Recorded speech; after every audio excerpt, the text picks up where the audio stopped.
پردے دے دیے، روحوں کے سامنے پردے دے دیے، فرشتوں کے سامنے پردے دے دیے۔ فرشتے ہیں، میری آنکھ نہیں دیکھ سکتی، ارواح کا نظام، روحوں کا نظام ہے، میری آنکھ نہیں دیکھ سکتی، جنات کا نظام ہے، میری آنکھ نہیں دیکھ سکتی۔ اللہ پاک پھر پردے ہٹا دیتے ہیں، رخ سے پردے ہٹے، رخ سے پردے ہٹے، طور جلنے لگا، میرے ساقی کا مجھ پہ کرم ہو گیا، میرے ساقی کا مجھ پہ کرم ہو گیا۔ یہ ایک تصویر آج کا سبق ہے، کملی والے کی محبتوں کا سبق ہے ایک تصویر۔ درود پاک وہ عبادت ہے جس عبادت کے کرنے والا کبھی محروم نہیں رہتا، اس عبادت کو پڑھنے والا کبھی محروم نہیں رہتا۔ درود پاک وہ عبادت ہے۔ جو بندہ یہ درود پاک پڑھے گا، اللہ پاک جل شانہ اس کا خاتمہ ایمان پہ ایسے کرے گا، 70 فرشتے آئیں گے، شیطان بلیات اس سے ہٹائیں گے، کلمہ نصیب کریں گے، روح پروں میں لے کے جائیں گے، اور سب لباس سب کپڑوں میں اعلیٰ علیین میں جا کے اس کی روح کو رکھیں گے۔ اور قیامت کے دن وہ بندہ ایسے کھڑا ہوگا جیسے نبی کھڑے ہوتے ہیں، اور ایسے چلے گا جیسے انبیاء۔ لوگ پوچھیں گے کون ہے؟ کہا نہ نبی ہے نہ رسول ہے، کملی والے کا ایک امتی ہے جس نے یہ درود پڑھا تھا۔ اگلی بات عجیب سنیں، یہ درود پاک جو میں ابھی بیان کر رہا ہوں پڑھتا ہے، فرمایا اللہ جل شانہ اس کے منہ میں وہ نور بھرتے ہیں کہ کیا بنی اسرائیل سے لے کر قیامت تک کے ہر امتی کو بھی نور تقسیم کرے، اس کا نور ختم نہیں۔ اللہ منہ میں نور بھر دیتے ہیں، اللہ دل میں نور بھر دیتے ہیں۔ اور ایک فائدہ اور بتاتا ہوں، اور فائدے ہیں۔ فرمایا جو درود پاک پڑھتا ہے، اللہ پاک اس کی نسلوں میں اور اس میں وسعت تونگری کے وہ دروازے کھولتے ہیں جو کبھی بند نہیں ہوتے، کبھی بند نہیں ہوتے۔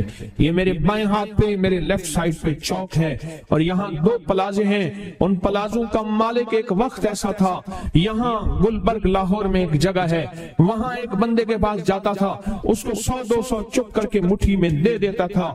وہ مالک تھا، ایک وقت آیا قسمہ پرسی میں، اور اسی میں موت آ گئی، اسی میں موت آ گئی، اسی میں موت آ گئی۔ جو یہ درود پڑھے گا، اللہ اس کی نسلوں میں، اور اسے کیا نہیں، اللہ تونگری کے دروازے بند نہیں کرے گا۔ آج تو پتا ہے میں مالدار ہوں، کل خبر نہیں کہ میری نسلوں سے چھن جائیں اور میری نسلیں فقر فاقے اور غربت میں چلی جائیں۔ آج یہ درود آپ کو عطا بھی کر رہا ہوں، یہ پہلی دفعہ عطا کر رہا ہوں، پہلی دفعہ۔ اس کو ہدیہ بھی دے رہا ہوں کہ میرے حضرت سے، ڈاکیے کی حیثیت سے، کسی بزرگ کی حیثیت سے نہیں، میں ڈاکیہ ہوں، نہ ولایت کا دعویٰ ہے، ایک چیز ہے کیا کہ آخری وقت میں اگر کلمہ نصیب ہو گیا تو پھر میں بہترین ہوں۔ تو یہ درود پاک عجب ہے، پہلی دفعہ ہدیہ کر رہا ہوں، بڑوں نے دیا ہے ڈاکیے کی حیثیت سے، ڈاکیے کی حیثیت سے۔ اور اس درود کو زندگی میں ایک دفعہ پڑھ لیں، روز ایک دفعہ پڑھ لیں، اللہ کبھی تونگری کے دروازے بند نہیں کرے گا، انشاءاللہ انشاءاللہ انشاءاللہ۔ یہ درود اتنا طاقتور ہے، تونگری، مال، دولت، رزق، عزت، صحت، وقار، شان و شوکت، اللہ تونگری کے دروازے یعنی اس چھوٹے سے وعدے کی گہرائیوں میں جائیں۔ آپ نہیں جا رہے، توجہ نہیں کر رہے، اللہ کبھی تونگری کے دروازے بند نہیں کرے گا۔ وہ تونگری سے مراد روز رزق ہے، وہ صحت ہے، وہ عزت ہے، وہ وقار ہے، وہ معاشرے میں شان و شوکت ہے، وہ زندگی کا کوئی نظام ہے، اللہ کبھی تونگری کے دروازے بند نہیں کرے گا۔ یہ ایک درود ہے، اور فضائل درود میں شیخ الحدیث نے اس کو لکھا ہے، یہ ایک درود ہے، وہ اس کے عجیب کمالات ہیں۔ اکثر میں نے آپ کو دیکھا نا، درس میں شروع کرنے سے پہلے میں یہ پڑھتا ہوں، اور میری زندگی میں ایک واقعہ ایسا ہے کہ میں نے اس درود کے فوائد بیان کیے، زندگی میں صرف غالباً ایک بار اس درود پاک کے فضائل، برکات اور کمال بیان کیے ہیں، شاید ایک دفعہ۔ عجب درود ہے، اللہم لک الحمد کما انت اہلہ، اے مولا میں تیری حمد کرتا ہوں جتنا تو اس کا اہل ہے۔ اللہ کی اہلیت کتنی ہوگی، اللہ کی عظمت کتنی ہوگی، اللہ کا وقار، اللہ کی شان و شوکت، اللہ کا غلبہ کتنا ہوگا، کوئی گمان کر سکتے ہیں؟ فصلی علی محمد کما انت اہلہ، اور سلام بھیجتا ہوں، درود و سلام بھیجتا ہوں محمد پہ، جتنا وہ اہل ہیں، جتنا ان کی عظمت ہے، جتنا ان کا وقار ہے، جتنا ان کی شان شوکت ہے۔ وَفَلْ بِنَا مَا أَنْتَ أَهْلُهُ، پھر تکرار کر رہے ہیں، إِنَّكَ أَنْتَ أَهْلُ التَّقْوَى وَأَهْلُ الْمَغْفِرَةِ، آپ سے بڑا تقوی والا کون ہے، آپ سے بڑا مغفرت والا کون ہے۔ یہ درود پاک جب بندہ پڑھتا ہے، میں نے اس کے فضائل بتائے تھے، اس کے کمالات بتائے تھے، آج میں اس کے صرف 2-3 فضیلتیں بتاتا ہوں، پھر ہم اس کو مل بیٹھ کے پڑھتے ہیں۔ اور میں جب یہ بندہ درود پاک پڑھتا ہے، جب اس کی موت کا آخری وقت ہو، موت کی آخری ہچکی کو ذرا غور سے سن، موت کی آخری ہچکی کو ذرا غور سے سن، زندگی بھر کا خلاصہ اسی آواز میں ہے، زندگی بھر کا خلاصہ اسی آواز میں ہے۔ جو بندہ فرمایا یہ درود پاک پڑھتا ہے، یہ درود پاک، موت کے وقت اللہ جل شانہ 70 فرشتے ایسے بھیجتے ہیں جو اس سے آفات بلیات شیطان کو دور کرتے ہیں، جنت سامنے کرتے ہیں، رحمت سامنے کرتے ہیں، اس کی روح پھڑکتی ہے اور اس کی روح کو کلمہ نصیب کرتے ہیں، دیدار مصطفیٰ کراتے ہیں، اور فرشتے اپنے پروں میں لے کے اللہ کے حضور جاتے ہیں اور اعلیٰ علیین میں اس کی روح کو رکھ دیتے ہیں۔ ایک فائدہ چاہتے ہو خاتمہ ایمان پہ، اللہ میرا کر دے، اللہ آپ کا کر دے، ساری زندگی کا کھٹیا وٹیا، ساری زندگی کا نچوڑ۔ اس دن ایک جگہ گیا، بہت بوڑھا آدمی، بہت بوڑھا آدمی، مجھے کہنے لگا ابا جی کو سمجھائیں۔ ابا جی سے نماز گئی، ابے سے تسبیح گئی، سارا دن اس کے ساتھ غیر محرم کے ساتھ، سارا دن موبائل پہ ابا لگا ہوا ہے۔ ابے کو آپ ہی سمجھاتے، ابے کی جو پینشن آتی ہے 50,000 سے زیادہ، وہ بھی وہاں لگی ہوئی ہے اور سب کچھ ختم ہو گیا۔ ابا بالکل نہ ملک ملک اتے مال دے، نہ زال دے، نہ بال دے، ہر دم خدائی خیال دے، پتہ نہیں کہاں کہاں ابا گھوما ہوا ہے۔ اور کچھ ہی دنوں کے بعد اسی حالت میں ابے کی موت ہو گئی۔ اللہم لک الحمد کما انت اہلہ فصل علی محمد کما انت اہلہ وافعل بنا ما انت اہلہ فانک انت اہل التقوی واہل المغفرہ۔ وعدے انشاءاللہ پورے ہیں، کیوں؟ وعدے کرنے والا سچا، وعدے سچے، وعدے کرنے والا سچا، وعدے سچے، اور انشاءاللہ اگر ہم سچے نہیں تو کلام سچا۔ ایک وقت آئے گا یہ سچا کلام پھر سچا بنا دیتا ہے۔ کہا سن لینا، پہلے ریا آتی ہے، پھر اخلاص آتا ہے، پہلے عادت آتی ہے، پھر عبادت آتی ہے۔ عادت تو بنا لے،